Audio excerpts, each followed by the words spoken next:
తెలంగాణ రాష్ట్రంలో ఎమ్మెల్సీ ఎన్నికలు ఉత్కంఠను రేపుతున్నాయి. పోలింగ్కు మరో వారం రోజులే గడువు ఉండడంతో అభ్యర్థులు ప్రచార పర్వాన్ని పరుగులు పెట్టిస్తున్నారు. గెలిచి నిలిచేందుకు ప్రధాన పార్టీలైన అధికార కాంగ్రెస్, ప్రతిపక్ష బీజేపీ ఎత్తుకు పై ఎత్తులు వేస్తున్నాయి.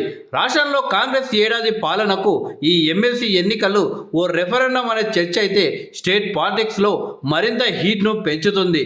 దీంతో 2 టీచర్, 1 గ్రాడ్యుయేట్ ఎమ్మెల్సీ స్థానాలను ఎలాగైనా నెగ్గుకు రావాలనే పట్టుదలతో కాంగ్రెస్ వ్యూహరచన చేస్తుంది. తక్కువ ఓటర్లు ఉండే టీచర్ ఎమ్మెల్సీల విషయాన్ని పక్కన పెడితే నిరుద్యోగులు, యువత భాగస్వామ్యంగా ఉండే గ్రాడ్యుయేట్ ఎన్నికలపై అందరూ ఫోకస్ పెడుతున్నారు.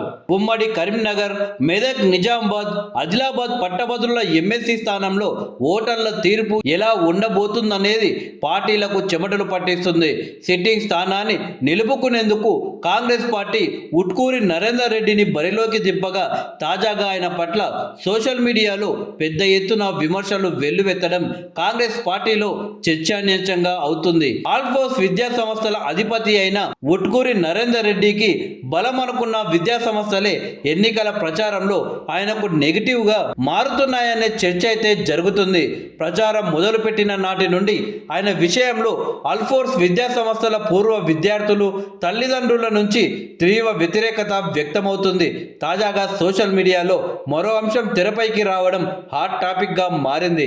విద్యా సంస్థల అధిపతిగా ఉంటూ గ్రాడ్యుయేట్ ఎమ్మెల్సీ అభ్యర్థిగా బరిలో ఉన్న Narender Reddy 317 GO, TGPSC paper leaks, group 1 issue, job calendar, గురుకులలో ఫుడ్ పాయిజన్స్, పిఆర్సీ వంటి సమస్యలప్పుడు ఎక్కడ ఉన్నారు అంటూ సోషల్ మీడియాలో క్లిప్పింగ్స్ వైరల్గా మారాయి.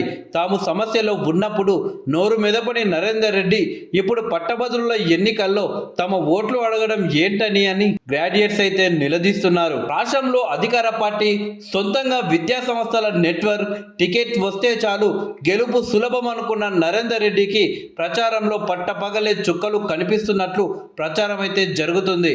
ఓవైపు పోలింగ్ తేదీ ముంచుకు వస్తుంటే మరోవైపు క్షేత్రస్థాయిలో రోజు రోజుకు పరిస్థితులు మరింత టఫ్గా మారుతుండడం చర్చగా మారింది.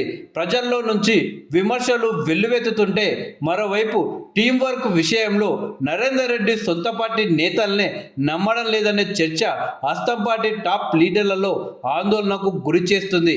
విద్యా సంస్థల విషయంలో ఆయన పట్ల ప్రజల్లో ఉన్న అభిప్రాయాల దృష్ట్యా సొంత పార్టీ ఎమ్మెల్యేలు సైతం ఆయనకు పూర్తి స్థాయిలో సపోర్టుగా లేరనే టాక్ అయితే బలంగా వినిపిస్తుంది.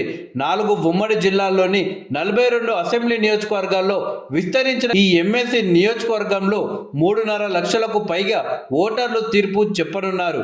వీరిలో మెజారిటీ ఓటర్లు ఉమ్మడి కరీంనగర్ నుంచే ఉన్నారు.